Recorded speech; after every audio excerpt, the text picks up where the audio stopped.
வணக்கம். இன்று நீங்கள் கேட்க இருப்பது சாண்டில்யன் அவர்களின் மலைவாசல். அத்தியாயம் 20. எதற்கும் பணம் வேண்டும். சித்ராவின் கட்டழகினாலும் அவள் விழிகளும் உடல் அசைவுகளும் கொடுத்த காமாஸ்திரங்களினாலும் நிலை குலைந்து நிதான புத்தியை அடியோடு இழந்துவிட்ட உபாத்தியாயன் என்ன செய்கிறோம் என்பதை அறியாமலே அவளை அறைக்குள் இழுத்து சென்றான். அறையில் வெளிச்சம் மருந்துக்கு கூட இல்லாமல் ஒரே கும்மிருட்டாய் இருந்தது. திருட்டுக்கும் காமத்துக்கும் இருட்டு பலமான துணை. ஆனால் காமத்தால் ஏற்கனவே குருடனாகிவிட்ட அஜித் சந்திரனுக்கு இயற்கையின் இந்த துணை இல்லாவிட்டாலும் அவன் போக்கு மூர்க்கத்தனமாகவே இருந்திருக்கும். அவன் கரங்களால் அணைக்கப்பட்ட சித்ராவின் மனத்தில் பரிபூரணமான அமைதி குடிக்கொண்டது. அவன் மார்பில் அடைக்கலம் புகுந்திருந்த அவள் முகத்தை அஜித் சந்திரனால் பார்க்க முடிந்திருக்கும். ஹீனர்களின் குரூரமும் கூர்ஜர ஸ்திரீகளின் அழகிய மந்தகாசமும் கலந்திருந்த அவள் முகத்திலிருந்து குரூரம் அடியோடு விலகி மனத்தை கவிழ்க்கும் மந்தகாசம் மட்டுமே குடிகொண்டிருந்தது. அஜித் சந்திரனோ சித்ராவோ நின்றிருந்த இடத்தை விட்டு சிறிதும் அசங்கவே இல்லை. அரை நடுவுக்கு கூட அவர்கள் நகரவில்லை. திறந்த கதவிற்கு சில அடி தூரத்திலேயே நின்றிருந்தார்கள். அவர்களுடைய உணர்ச்சிகள் பேசிக் கொண்டிருந்ததால் உதடுகள் பேசவில்லை. அறையில் நிரம்பி கிடந்த அந்த அந்தகாரத்தில் தன் இஷ்டத்திற்கு இணங்கிய கட்டளையை ஏந்தி நின்ற உபாத்தியாயனை தவிர வேறு யாராவதா இருந்தால் கதை விபரீதமாயிருக்கும். ஆனால் வாழ்க்கை சோதனைகளால் பண்பட்ட இதயமுடைய உபாத்தியாயனின் எண்ணம் இவ்வளவு உயர்ந்த பெண் பல்தேவின் கையில் சிக்கியிருந்தால் என்ன ஆகியிருக்கும், பிறகு என் வாழ்வுதான் எப்படி போயிருக்கும் என்று ஆராய ஆரம்பித்தது. அந்த ஆராய்ச்சியிலிருந்து ஆபத்து இன்னும் துளிகூட தீரவில்லை என்ற நினைப்பும் எழுந்தது. ஆபத்து என்ற கத்தரிக்கோளால் துண்டிக்கப்பட்ட காம வலையிலிருந்து விடுபட்ட அஜித் சந்திரனின் புத்தி சற்று நிதானத்துக்கு வந்ததால் சித்ராவின் நன்மையோடு தன் கடமையும் கலந்திருக்கிறது என்பதை அவன் அறிந்து கொள்ள அதிக நேரமாகவில்லை. சித்ராவின் மையலில் காலத்தை செலவிட்டால் மயக்கத்துளிகள் கலந்த மதுவை யாராவது சில வீரர்கள் பூராவாக அருந்தாமல் இருந்து விழித்து கொண்டால் தங்கள் இருவர் கதியும் அதோ கதிதான் என்பது அஜித் சந்திரனுக்கு நன்றாகவே தெரிந்திருந்தது. தவிர தன் வாழ்க்கையில் நிறைவேற்ற வேண்டிய முக்கிய கடமையொன்றும் அவன் நினைவுக்கு வந்தது. எவ்வளவு மக்களின் நன்மை தன் கையில் சிக்கி கிடக்கிறது என்பதை எண்ணி பார்த்தான். அந்த எண்ணத்தால் ஏற்பட்ட கடமை சாட்டையால் சுளீரென அடித்து எழுப்பப்பட்ட அஜித் சந்திரன் சித்ராவை அணைத்து நின்ற கரங்களில் ஒன்றை விலக்கி அவளுடைய இரு கன்னங்களையும் அந்த கையால் பிடித்து முகத்தை தன் முகத்துக்காக தூக்கி அவள் காது கருகில் தன் இதழ்களை ஒருமுறை பொருத்தி நீக்கி, சித்ரா, நான் சொல்வதை நீ கேட்டுத்தான் ஆக வேண்டும். பிடிவாதம் செய்யக்கூடாது. என்ன என்று மெல்ல பேசினான். சித்ரா உடனே பேசவில்லை. சிறிது யோசனை செய்துவிட்டு, உங்களை தனியாக விட்டு போவதை தவிர வேறு எதை சொன்னாலும் கேட்கிறேன் என்றாள். சித்ரா, என் கட்டளைக்கு நீ பணிவதானால் முழுக்க பணிய வேண்டும். இல்லாவிட்டால் உன் இஷ்டப்படி நடக்க வேண்டும். இப்படி சொல்கிறேன் என்று வருந்தாதே. நான் சொல்வதற்கு காரணம் இருக்கிறது என்றான் அஜித் சந்திரன். என்ன காரணம்? அதை சொல்ல முடியாத நிலைமையில் இருக்கிறேன். என்னிடம் நம்பிக்கை இல்லையா? நம்பிக்கை இல்லாமல் இல்லை. ஆனால் வேறொரு கடமை என் நாவை கட்டி இருக்கிறது. உன்னிடமாவது துணிந்து இதை சொல்கிறேன். வேறு யாராவதா இருந்தால் இதை கூட சொல்லியிருக்க மாட்டேன். என்ன கடமை அது? மேற்கொண்டு எதுவும் கேட்காதே சித்ரா. வெகு சீக்கிரம் நீயே தெரிந்து கொள்வாய். ஆனால் இப்பொழுது மாத்திரம் நான் சொல்வதை கேள். உனக்கு என் மேல் இருக்கும் அன்பு உண்மையானால் என் வார்த்தையை தட்டாதே. நாம் அசந்தர்ப்பமாக மனதை பறிகொடுத்து அசட்டுத்தனமாய் நடந்து கொண்டால், தற்காலிக சுகத்துக்காக இரவை இந்த இடத்திலேயே ஓட்டிவிட்டால் பல்தேவுக்குத்தான் லாபம். நீ ஓடிப்போய் நான் இருந்தால் இருவரும் தப்பலாம். ஏனென்றால் பழியை உன்மேல் போட என்னால் முடியும்.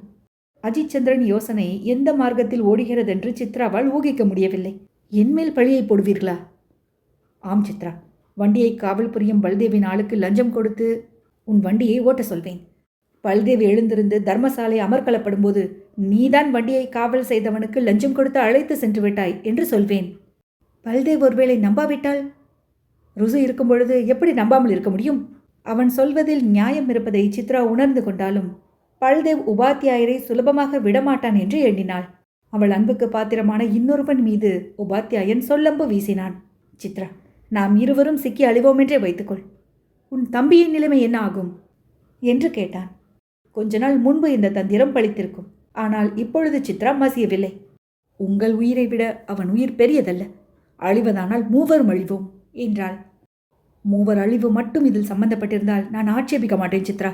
லட்சக்கணக்கான மக்கள் வாழ்க்கையும் என் கையில் சிக்கியிருக்கிறது. உனக்காக மட்டுமின்றி அவர்களுக்காகவும் நான் உயிரோடு இருந்தாக வேண்டும். ஆகவே அழிவதை பற்றி பேசாதே, வா என பலவந்தமாக அவளை இழுத்து கொண்டு படிகளில் இறங்கி சென்றான். சித்ராவால் எதுவுமே பேச முடியவில்லை. லட்சக்கணக்கான மக்களின் நன்மை இவரிடம் எப்படி சிக்கியிருக்க முடியும்? இவர் என்ன மகாராஜாவா என்று ஏதேதோ யோசித்தாள். ஒன்றுக்கும் பதில் கிடைக்காமல் குழம்பிய மனத்துடன் அவனுடன் சென்றாள். வண்டியை காவல் புரிந்தவனை விலை கொடுத்து வாங்குவதில் அஜித் சந்திரனுக்கு எவ்வித கஷ்டமும் ஏற்படவில்லை. கொள்ளைக்காரனானதால் பணத்தை கண்டதும் வாயை பிளந்து விட்டான். உபாத்தியாயன் அவனிடம் பேசி முடித்ததும் சித்ராவின் கையை பிடித்து மிருதுவாக தாங்கி வண்டியில் ஏற்றிவிட்டான். வண்டிக்குள் நுழையும் முன் அவனை சித்ரா ஒருமுறை திரும்பி பார்த்தாள். உபாத்தியாயன் புன்முறுவல் செய்து, சித்ரா, இங்கிருந்து புறப்பட்டு நேராக மாளவ எல்லைக்கு செல். தோரமானவின் படை இருக்கும் இடத்தில் எனக்கு பரிச்சயமான பெண் ஒருத்தி இருக்கிறாள். அவள் இருப்பிடம் என்று சொல்லிக்கொண்டே வண்டிப்படியில் ஏறி சித்ராவின் காதில் ஏதோ சொன்னான். இப்பொழுது தெரிந்ததா? அந்த இடம்தான், பெண்ணும் அவள்தான். இந்தா, இதை அவளிடம் கொடு என்று தன் கை விரலில் இருந்த ஒரு மோதிரத்தையும் அவளிடம் கழற்றி கொடுத்தான். பயப்படாதே, அந்த இடத்தில் உன்னை சீக்கிரம் சந்திக்கிறேன் என்று உறுதி கூறி, டேய், சீக்கிரம் வண்டியை எடு என்று சொல்லிக்கொண்டே மீண்டும் சித்ராவை பார்த்து மனநிதானத்தை இழக்க இஷ்டமில்லாமல் திரும்பி விடுவிடு என தர்மசாலைக்குள் நுழைந்து விட்டான். வண்டியை மெல்ல திருப்பி ஓசைப்படாமல் வெளியில் ஓட்டத் தொடங்கினான் பல்தேவின் வீரன். வண்டி நகருவதை மாடி அறையின் சாளரத்திலிருந்து கவனித்த அஜித் சந்திரன் நிம்மதியாக பெருமூச்சு விட்டான். வண்டி கண்ணுக்கு மறைந்ததும் அறையின் நடுவிலிருந்த மஞ்சத்தில் நன்றாக காலை நீட்டி படுத்துக்கொண்டு மிக நிம்மதியாக தூங்க ஆரம்பித்தான். உபாத்தியாயன் நினைத்தது போலத்தான் எல்லாமே நடந்தது. காலையில் தர்மசாலை அமர்க்கலப்பட்டது. பல்தேவ் வீரர்களை வாயில் வந்தபடி இறைந்து கொண்டிருந்தான். மயக்கம் தெளிந்து எழுந்திருந்த வீரர்கள் அவனுக்கு பதில் சொல்ல மாட்டாமல் விழித்து கொண்டு நின்றார்கள். அந்த உபாத்தியாயன் எங்கே என்று கூவினான். வீரர்கள் வந்தபோது உபாத்தியாயன் தூங்கிக் கொண்டிருந்தான். இதை அறிந்த பல்தேவ் வந்து உபாத்தியாயனை அசக்கி எழுப்பினான். உபாத்தியாயன் வெகு சீற்றத்துடன் எழுந்து, தூக்கத்திலிருந்து எதற்காக என்னை எழுப்பினாய் என்று அதட்டினான். அவன் சீற்றத்தை கண்டு ஒரு வினாடி மிரண்ட பல்தேவ், வெளியில் இருந்த வண்டி எங்கே? அடிலன் மகள் எங்கே என்று ஆத்திரத்துடன் கூவினான். அடிலன் மகளா? சித்ரா தேவியா என்று ஆச்சரியப்படுவது போல் நடித்துக்கொண்டு எழுந்திருந்த உபாத்தியாயன் சாளரத்துக்கு அருகில் ஓடி வெளியில் பார்த்தான்.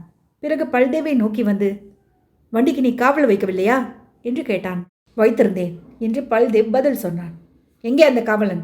அவனை கொண்டு வாருங்கள் என்று பல்தேவ் ஆணையிட்டான். அவனை யாரும் கொண்டு வர முடியவில்லை. உபாத்தியாயன் வெறுப்பு தட்டும் முகத்துடன் அவர்களை பார்த்தான். கொள்ளை கூட்டத்தில் இராணுவத்தின் கட்டுப்பாடாயிருக்கும். பணத்துக்காக எதையும் செய்ய தயாராயிருக்கும் வீரர்கள். ஒரு பெண்ணை காவல் புரிய முடியாத கூட்டம் என்று கடிந்து கொண்டே, ஏன் நிற்கிறீர்கள்? பெண் போகும் வண்டியிலே பெரிய பொக்கிஷமும் இருக்கிறது என்பதை மறந்துவிட்டீர்களா? ஆனால் கெம்பு, மரகதம், வைடூரிய கற்கள் கொண்ட சம்புடத்தை பற்றி பல்தேவ் உங்களிடம் எங்கே சொல்லியிருக்கப் போகிறான் என்று உபாத்தியாயன் பல்தேவ் வீரர்களிடையே மெல்ல விஷயத்தை புகுத்தினான். பல்தேவின் முகத்தில் அச்சம் குடிகொண்டது. தான் பொக்கிஷத்தை மறைக்க முயன்றது அவர்களுக்கு ருசுவானால் தன் உயிர் ஒரு வினாடியில் பறந்துவிடும் என்பது அவனுக்கு தெரியும். ஆகவே பேச்சை மறைப்பதற்காக, சீக்கிரம் வண்டியை தொடருங்கள், போங்கள் என்று கூச்சலிட்டான். பொக்கிஷம் கைவிட்டு போகும் என்ற பயத்தால் பல்தேவும் வீரர்களும் வெகு வேகமாக பறந்து கீழே சென்றார்கள். அவர்கள் சென்றதும் உபாத்தியாயன் தனக்குத்தானே சிரித்து கொண்டான்.